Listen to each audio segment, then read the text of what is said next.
लाओ और यही मेरी गुरुदक्षिणा है।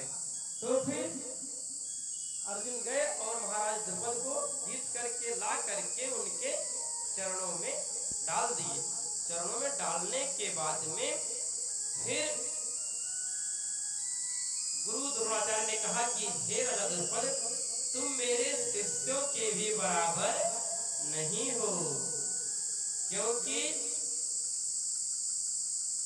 मेरे शिष्य ही आपको बंदी बना करके ला करके मेरे चरणों में डाल दिए, तो हमारी तुम्हारी बराबरी नहीं हो सकती। यही बात तुम मुझे बोले थे कि मित्रता बराबरों में होती है। तो फिर मैं आपसे अब इतना बड़ा हूं और इसीलिए कभी भी गुरु का अपमान करना नहीं चाहिए। कहते हैं श्री रामचंद्र भगवान ने अपने गुरु वशिष्ठ को बहुत बड़ा योगदान उसमें कहते हैं कि उनका बहुत बड़ा योगदान रहा। श्री रामचंद्र भगवान ये कहते हैं कि हमारे गुरु वशिष्ठ का बहुत बड़ा योगदान रहा, जिससे मैं असुरों को जीत लिया।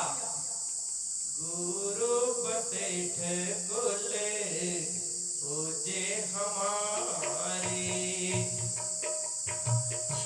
गुरु वशिष्ठ कुल पूजे हमारे, इनके कृपा असुरन मारे।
हमेशा अपने गुरु का सम्मान करना चाहिए, हमेशा अपने गुरु का सम्मान करना चाहिए। और ये कहते थे गुरु द्रोणाचार्य कहीं कभी किसी को शिक्षा देते थे तो अर्जुन उनके पास जा करके बैठ जाते थे और कहते थे कि गुरुजी, जब गुरु शिक्षा दे रहे हो तो फिर वह समय खेल का समय नहीं होता है, वह समय शिक्षा लेने का समय होता है। और विद्यार्थी के अंदर दो चीज कभी नहीं होना चाहिए, आलस्य और थकान। कहते हैं विद्यार्थी के 5 लक्षण हैं। काक चेष्टा बको ध्यानम स्वानिंद्रा तथयोचा अल्पाहारे गृह त्यागी विद्यार्थी 5 लक्षणा। काक चेष्टा प्रथम है कि कवि जैसी चेष्टा होनी चाहिए। काक चेष्टा बको ध्यानम, बकुले जैसा ध्यान होना चाहिए विद्यार्थी का। दूसरा लक्षण क्या है? बकुले जैसा ध्यान। जब बकुला नदी के किनारे बैठा रहता है तो मछली पकड़ने के लिए इतना ध्यान लगाता है कि जिससे मछली दिख गई तो फिर मछली बच करके जा नहीं पाएगी। ये काक चेष्टा बको ध्यानम स्वानिंद्रा, कुत्ते जैसी नींद होनी चाहिए। यदि हल्की सी पाती भी खुरके या गिरे भिजते तो भी कुत्ते की नींद टूट जाती है। विद्यार्थी की नींद कुत्ते की नींद की जैसी होनी चाहिए। काक चेष्टा बको ध्यानम स्वानिंद्रा तथयोचा अल्पाहारी। और सबसे बड़ी बात है कि भोजन को कम करने वाला, इतना भोजन ना कर ले कि जो है वो उफान मारे। भोजन और भजन दो है, भोजन और भजन दो है। भोजन करो तो भोजन में मात्रा लगी हुई है, लेकिन भजन कीजिए तो भजन की कोई मात्रा नहीं है। भोजन भजन कहते हैं भोजन को कम करने वाला।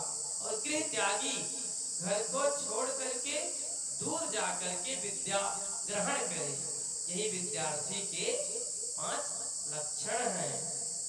आज के जमाने में तो फिर विद्यार्थी पढ़ने के लिए दूर दूर जाते हैं। पहले के जमाने में गुरुकुल में जाते थे और हमारे टीकर माफी में ऐसा हुआ था कि जब वहां पर प्रथम बार स्कूल खुला हुआ था विद्यालय, तो फिर वहां पर गुरु जो शिक्षा देने आए थे, एक टाइम पक्का भोजन एक टाइम कच्चा भोजन, इस पर विद्यार्थियों को शिक्षा देते थे। आज के जमाने की बड़ी बड़ी सैलरी लेते हैं और शिक्षा कितना देते हैं तो विद्यार्थी ही जानते हैं। फिर भी चलिए भगवान की कृपा से अब आगे बढ़े तो ये भारत देश हमारा महान हो। आइए हम लोग थोड़ा जयकारा लगा लेते हैं।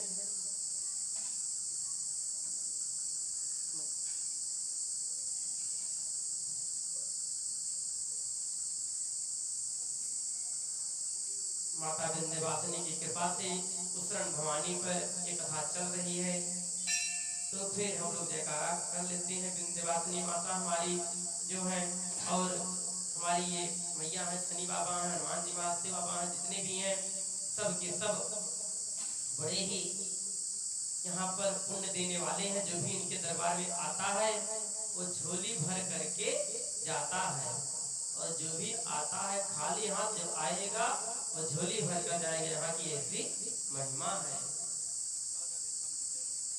उसके बाद में हम लोग जयकारा गाते हैं।